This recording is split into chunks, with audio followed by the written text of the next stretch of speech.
katapusan. Hallelujah. Amen. So nalang ko ibasahon diri sa Lucas 18 verse 18. Kinahanglan nga ito, hindi masabtan ng pulo sa Diyos karong gabi. No? Ato sa pagkanon nato kalag. Inang pratapan, pagkanon sa nato ato kalag. Pabusgon sa nato. Pagkawan nato, pagkawan sa itong kalag. Ang pagkawan na po sa itong lawas. Amen? Kaya nanagod diri, andam na kayo ni. So, basahon ako sa Lucas 18 verse 18. Usa ka pangulo sa mga Hudiyo, nangutana kaniya. Maayong magtutudlo kung sa may akong buhaton aron madawat ko ang kinabuhing gayon.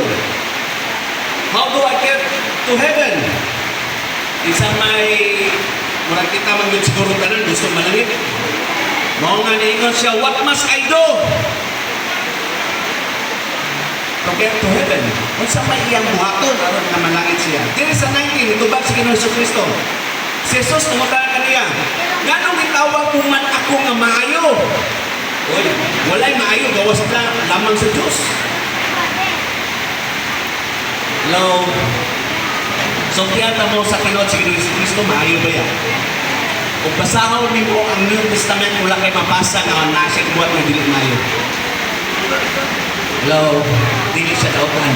Gani, si Kristo, usa ka Diyos. Amen? Pero nganong, naingon na siya, nganong gitawag mo man ako nga maayo? Murag ningaw man. Ningaw man siya, anong itawag mo man ako nga maayo? Wala may laing maayo, kundi ang Diyos lang.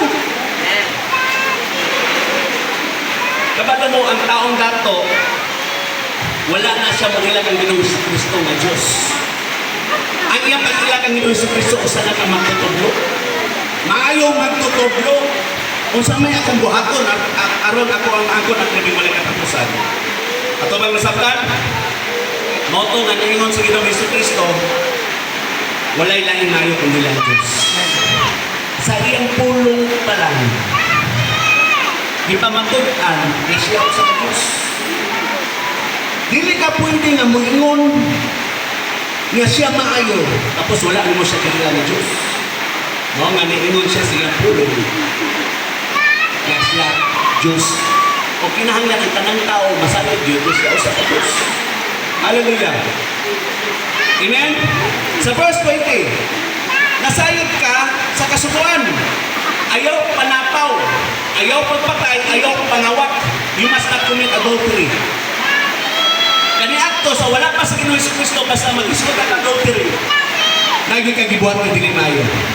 Kabalo pa po sa adultery. Ito bang nasabtan? So, dili ka makakomit og adultery kung wala ka mo na buhatan. Pero pag-abot ka Ginoong Jesucristo, lahi, bisan pa nga, nagtanaw ka, ang mga lalaki, nagtanaw sa babae, lastfully, ditawag na siya, nga nakakomit na siya, adultery siya kasi. Ako sa basahon, sa 27, verse 27, sa Matthew 5, nakadumog ka mo nga giingon kaniadto ayaw panapaw. Sa 28, apan karon sukyan ko ka mo nga bisan kinsay mo tan-aw sa usa ka babae uban sa daw pang tinguha nakapanapaw nangadto kaniya sulod sa iyang kasing-kasing. Hello. Atohan kasing-kasing maskin lagi o wala ni masayran bisan pa sa imong asawa, bisan pa sa imong bana. Ikaw ay gud ang nasayo kung sa sulod sa iyang kasing-kasing.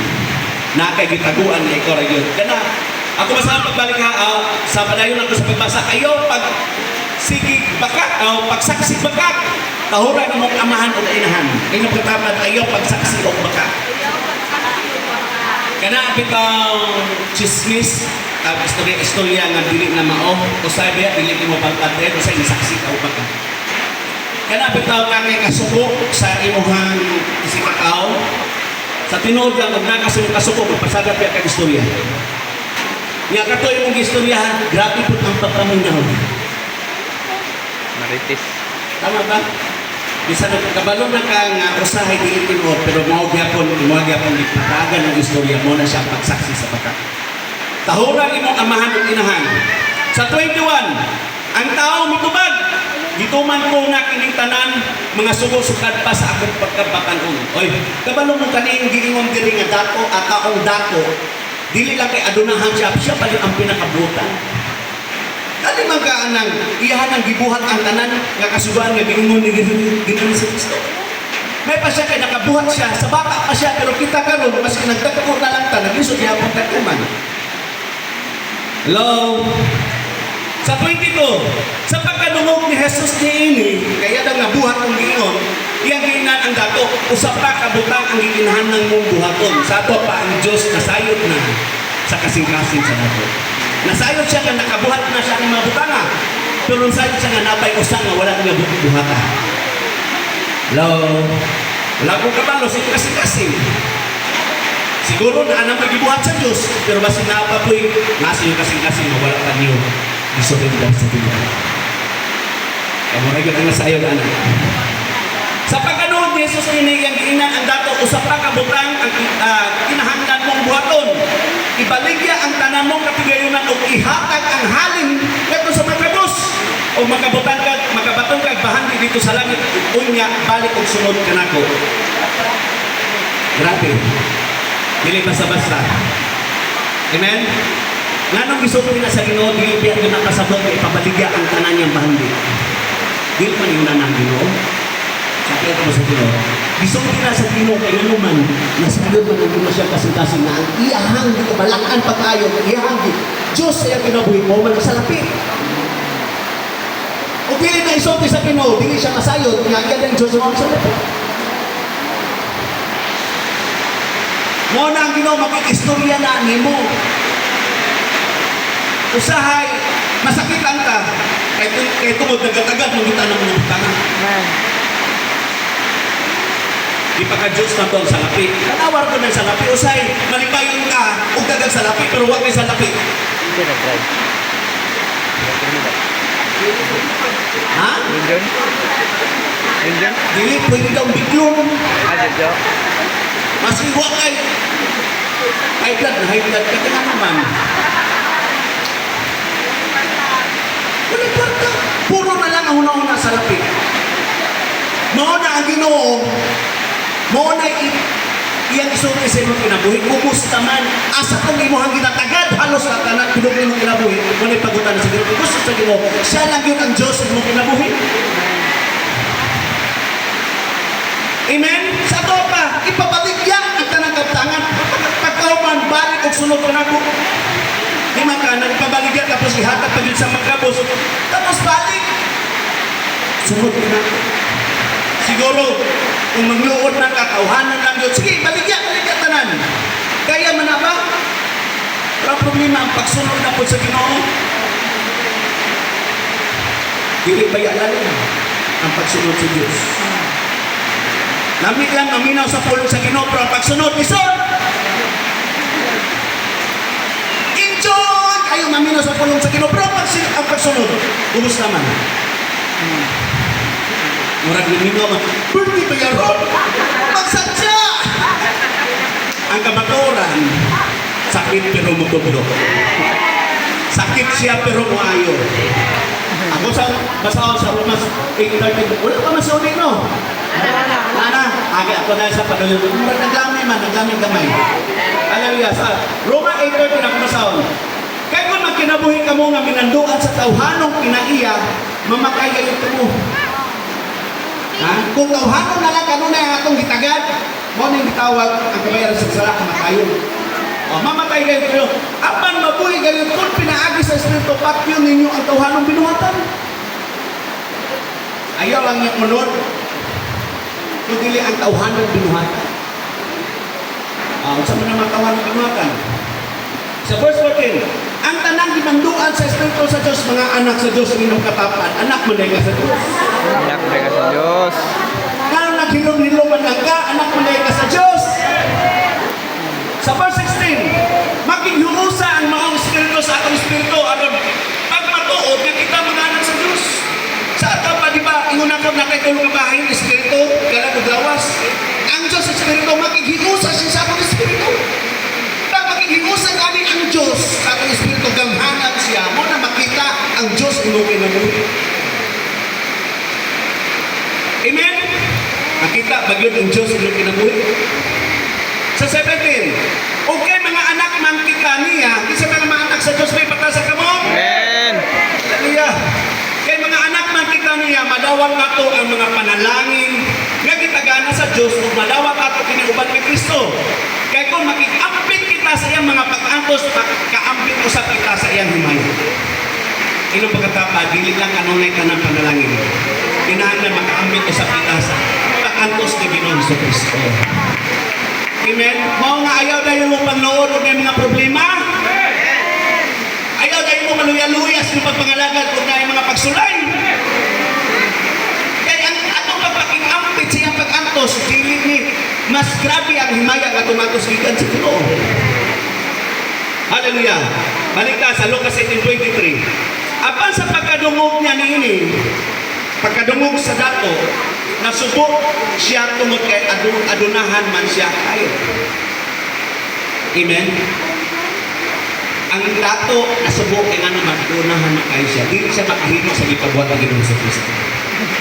Pero katong iyang ingon nga, sa to, dali na kayo. Kung sa'yo ang ginawa anak, pero na isabi ng sayra sa Ginoo nga di niya mag-surrender sa Ginoo. Hallelujah. Diri sa Jeremiah 17 verse 9, kinsa may makatukid sa kasang-kasang sa tao? Walay mulabaw ni ini kalimbunganon o labihan kini kadautan. Hello. Wala ko masayag sa kasing-kasing sa asawa. Gani siya, wala masyadong sayad sa kasing-kasing. Pero ang Diyos ang sayad sa kanya. Sa verse 10, ako ang Ginoo. Nagsusi sa hunahuna o nag-usisa sa kasing-kasing sa tao. Gantihan ko ang tao sumala siyang binuhatan o sa iyang pagkinabuhi. Hello? Ang Diyos na sayod sa iyong binuhatan sa tago. Kung si kinsa ka, ayaw ka ng tanah. Ang imong kaila kay siya, wag yun siya masayod kung sa imong ginabuhat sa tago. Ikaw mismo nasayod ka. Kung napakay ginabuhat sa tago nga wala kay kahimutan sa Diyos, karon pa lang, pangayon ng pasaylo sa Ginoo. Amen. Sa verse 24, sa Lucas 18, sa diyang nakita ni Jesus nga nagsubo siya, ningon siya, lisod kayo alang sa mga adunahan nga magpasakop sa paghari sa Diyos. Lisod sa mga adunahan. Di sa mga adunahan na taas sa kamot. Amen. Ayaw mo, abot pasabot ba yan yung adunahan ba? Ganun. Kabalog kita mo sa karakter sa mga kwartahan ng adunahan, di ba wala na panahon sa Ginoo? Kita mga dato mata, pero naman may panahon sa Ginoo. Amen? Hallelujah. Sa Ezekiel 33:30, mingon ang Ginoo kanako, tao, ang imo nga mga katawhan nagahisgot hitingod kanimo. Kung magkatigom sila dito sa may paril sa syudad, sa puntahan sa ilang mga balay, nagaingon sila sa mata ko sa dali, mamati kita kang Ezekiel kung unsay iyang mensahe gikan sa Ginoo. Ang mga tao nay kahinan nga mamati sa pulong sa Dios. Amen ba? Mata kong ingon, naganahan kay mamati, pero wala ko nagatuman. Pero dili magud na enough nga mamati ka lang kinahanglan yung gatuman. Sa ato pa, dali, mamati kita kang Ezekiel tungod sa iyang mensahe kita sa Ginoo sa 31. Busa mo doon ang akong mga katawhan kanimo o tinuuray, punuhay nga namati kanimo. Apan ang tinuod, wala nila tumana ang imo nga gisulti. Maayo lang sila busulti, nagigugman nila ko, apan sulod sila kasing-kasing, mao ang pagkahakog sa kwarta. Daghan kaya kayo mga nisimba karon aron lang nga mapanalingan financially. Niadto lang sa simbahan aron nga madato.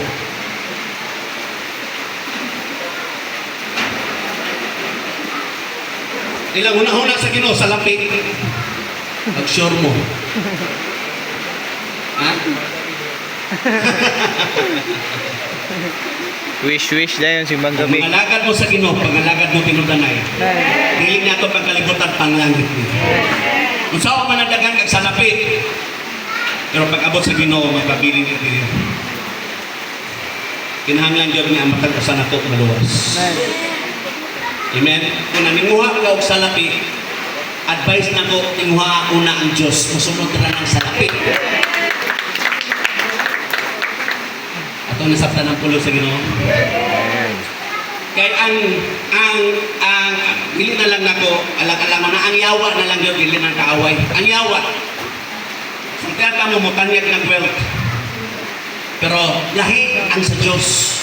Ang yawa, ipalayo ka sa imong pagpangalagad. Dahil kang salapi, oh. Pero ipalayo ka sa pagsimba sa Ginoo. Pero ang yawa, butanyag ng salapi. Ang Ginoo, butanyag ng siya salapi.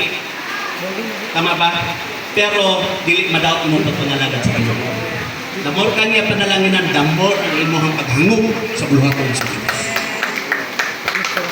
Hallelujah.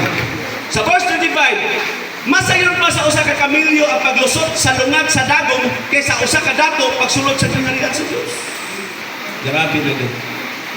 Karon pag yun ako ni nakita nga kaning mensahe nga gingon ni Ginoong si Kristo tinuod. Diri kita sa Santa Cruz daghan naman gyud ang isang yawan, laras madato ug mapobre. Pero kasagaran nga ni response ang mga pobre ang mga dato. Wa ko'y panahon nimo. Dili lang nagtatagyat sa satong kinabuhi. Dili sulang nga birthday og tatong ganyan pero nagka-count ta sa pulong sa Ginoo. Amen. Ang matag usa gipahinman duan una. Kay tinuod lang gyud. Kani ato gikaon para ra ni saktong lawas pero kinahanglan nga magka-count ato kalan. Maabot ang panahon nga mawala ta diri sa yuta. At least pure gyud ni makauban nato ang Ginoo sa kanto. Sa 27, mitubag si Jesus ang dili mahimo sa tao, mahimo sa Dios. Wala tay kapasidad nga muluwas sa kaugalingon. Pero makihiusa ka kag Ginoo si Kristo. Kay walay dili mabuhat sa Dios. Hallelujah. Sa 20, unya giingon si Pedro, timan ibaya nga gibiyaan namo ang among panimalay aron sa pagsunod kanimo. Grabe to. Mga apostol, disciple ni Ginoo si Kristo, naadot sila gihimo nga sakripisyo lisod ang pagbiya sa panimalay. Labi na kumplito na wifi, dako ang TV, grabe pagkaon sa refrigerator. Ganoon kay ka magpundo sa balay. Pero ingon ni Pedro dito, oh, di man ibaya nga gibiyaan namo ang among panimalay aron sa pagsunod kanimo. Kinahanglan di ay sa pagsunod, kinahanglan napagay sakripisyo. Pero wala ni mo na nga gibiyaan na gyud nga mo magkita ha. Dili ko na siya mao. Sa 29, og si Jesus niyo kanila, tinod ka na, ug sultihan ko kamo niini nga bisan kinsa mo biya sa iyang puloy-anan o sa asawa o mga igsoon, mga idikanan o mga anak tungod sa kingharian sa Dios. Makadawat og daghan pang mga panalangin ni aning panahona ug ibigdayon sa umaabot nga panahon. Sa ato pa nalakay sakripisyo nga makabiya ka aning imong panimalay, imong mga kabataan, imong asawa. Dili wala ko mag-ingon nga biyan nga nimo makita ha. Gani ang ako gani ako pang gidala sila sa pagpapalagad sa Diyos. Kung makabiya ka, makasakripisyo ka aning mga butangan imo ma-enjoy panalangin sa Ginoo ni ining panahon na o sa panahon mga maubatay mo na kinabing wala katapusan na kauban ang Ginoo tungkol sa kanto. Ako diyan nga matapusan sa pagtindog. Hallelujah.